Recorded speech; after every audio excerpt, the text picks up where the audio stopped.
இலங்கை போக்குவரத்து சபை சாரதிகள் மற்றும் நடத்துனர்கள் கடமை நேரங்களில் கையடக்க தொலைபேசியை தம்வசம் வைத்திருப்பதற்கு தடை விதிக்கப்பட்டுள்ளது. உடன் அமலுக்கு வரும் வகையில் இந்த நடவடிக்கை எடுக்கப்பட்டுள்ளதாக இலங்கை போக்குவரத்து சபையின் பிரதி தலைவர் LA விமலரத்ன குறிப்பிட்டார். விபத்துகள் இடம்பெறுவதை தவிர்க்கும் வகையில் இந்த தீர்மானம் மேற்கொள்ளப்பட்டுள்ளதாகவும் அவர் கூறினார்.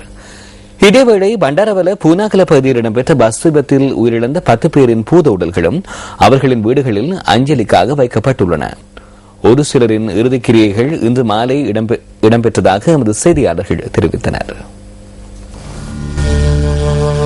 கடந்த 4ஆம் திகதி மாலை இடம்பெற்ற இந்த கொடூர பஸ் விபத்தை அடுத்து பண்டாரவளை நகரம் சோகத்தில் ஆழ்ந்திருக்கும் காட்சிகளே இவை.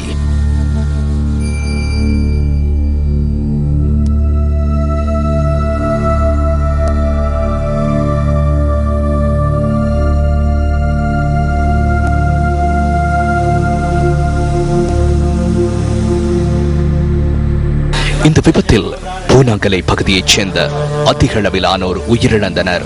பூனாங்கலையில் 5 குடும்பங்களில் உயிரிழப்புகள் பதிவாகின. பூனாங்கல 1ஆம் பிரிவைச் சேர்ந்த பெருமன் ரவிச்சந்திரனும் இந்த விபத்தில் உயிரிழந்தார். 35 வயதான இவர் பண்டாரவள நகருக்கு சென்று வீடு திரும்புகையில் அனர்த்தத்தை எதிர்நோக்கினார். இவர் 3 பிள்ளைகளின் தந்தையாவார்.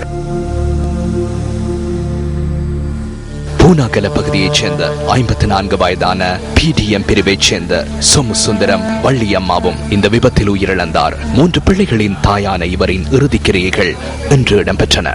3 பிள்ளைகளின் தாயாரான சிற்றம்மாளும் இந்த விபத்தில் உயிரிழந்தார். வெளிநாடு சென்றுள்ள தனது மகள் அனுப்பியுள்ள பொதியொன்றை எடுத்து வருவதற்காக சென்றிருந்த வேளையிலேயே இந்த சம்பவம் இடம்பெற்றுள்ளது. விபத்தில் காயமடைந்த அவரது மகளும் தியத்தலாவு வைத்தியசாலையில் சிகிச்சை பெற்று வருகிறார். பூனாகல அம்பிட்டிகந்த பிரதேசத்தைச் சேர்ந்த RDPSN என்பவரும் விபத்தில் உயிரிழந்தார்.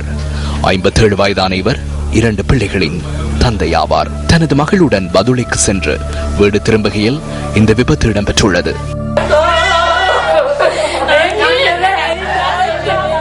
விபத்தில் காயமடைந்த அவரது மகள் பதுளை வைத்தியசாலையில் தீவிர சிகிச்சை பிரிவில் சிகிச்சை பெற்று வருகிறார்.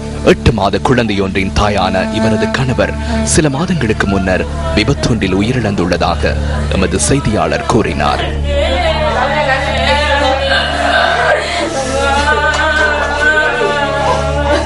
பண்டரவளை குசும் மகளிர் கல்லூரியில் கல்வி பயின்ற 16 வயதான லிமேஷிகா திசாரி என்ற மாணவியும் விபத்தில் உயிரிழந்துள்ளார்.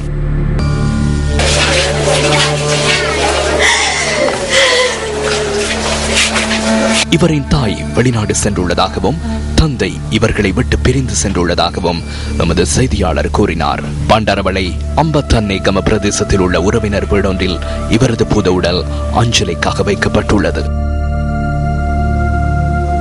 விபத்தில் காயமடைந்த மேலும் 7 பேர் தியத்தலாவு வைத்தியசாலையில் சிகிச்சை பெற்று வருகின்றார்கள். அவர்களில் 2 தீவிர சிகிச்சை பிரிவில் சிகிச்சை பெற்று வருவதாக வைத்தியசாலை அத்தியட்சகர் கூறினார். இதேவேளை விபத்தில் காயமடைந்த 7 பேர் பதுளை வைத்தியசாலையில் சிகிச்சை பெற்று வருவதுடன் அவர்களில் 1 தீவிர சிகிச்சை பிரிவில் அனுமதிக்கப்பட்டுள்ளதாக வைத்தியசாலை பணிப்பாளர் கூறினார். இதேவேளை பள்ளத்தில் விழுந்த பஸ் இன்று அந்த இடத்திலிருந்து அகற்றப்பட்டது.